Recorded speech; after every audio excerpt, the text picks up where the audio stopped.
నమస్తే అందరికి. ఒక అబ్బాయి కామెంట్ పెట్టిండు, నాకు పెళ్లి కాలేదమ్మా, నాకు 33 ఏళ్ళు ఉన్నాయి, ఇప్పుడు పెళ్లి చేసుకుంటే నాకు పిల్లలు పుడతారా అని. నువ్వు మజాగా పెట్టినవేమో నాకు తెలియదు, కానీ నీకు మాత్రం నేను సమాధానం చెప్తా. 60 ఏళ్ళకు కూడా భార్యలు చనిపోతే మళ్ళీ పెళ్లి చేసుకొని పిల్లలంగా అంటున్నారు. నీకు 33 ఏళ్ళు అంటే నువ్వు పెద్ద ముసలోడు అనుకుంటున్నావా? ముఖ్యంగా నీ మీద నీకు నమ్మకం లేదా? నీ బాడీ మీద నీకు నమ్మకం లేదా? నీ ఎనర్జీ మీద నీకు నమ్మకం లేదా? 33 ఏళ్ళకు కూడా పిల్లలంగా అనొచ్చు. ముఖ్యంగా ప్రతి మొగాడికి జీవితంలో భార్య ఇంపార్టెంట్. ఏ కష్టమైనా సుఖమైనా భార్య తోడు నీడ ఎంతో అవసరం తెలుసా? అన్ని కష్టాలలో నీకు తోడు ఉంటది, సర్వ సుఖాలను ఇస్తుంది నీకు భార్య. ఎంత ఇంపార్టెంట్ లైఫ్ తెలుసా అది? ఇప్పుడు ఎగ్జాంపుల్ చెప్తా చూడు, పెళ్లి చేసుకోని వాళ్ళ ఎగ్జాంపుల్. ఇది జనగాం, ఇతను ఉండేది గిర్నిగడ్డకుంటాడు జనగాంలో, మాకు తెలుసు కూడా.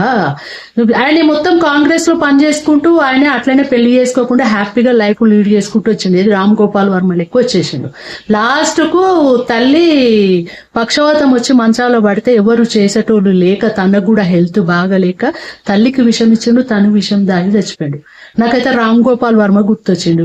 అప్పుడు ఒక ఛానల్లో ఒక యాంకర్ అడిగింది వర్మ సార్ని, మీరు భార్య పిల్లలకు దూరం ఉంటున్నారు, మీరు ఎండింగ్ లో మీకు భార్య పిల్లలు అవసరం ఉంటది కదా, మీరు కాళ్ళు చేతులు పడిపోతే అప్పుడు నేను విషం దాగి చచ్చిపోతానండి అన్నాడు.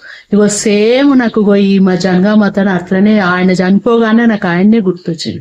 కానీ భార్య ఉండాలి నాన్న, తోడు ఉండాలి, నీకంటూ ఒక పేరు ఉండాలి, ఒక వంశ వృద్ధి ఉండాలి కదా. ముఖ్యము భార్య అందరికీ.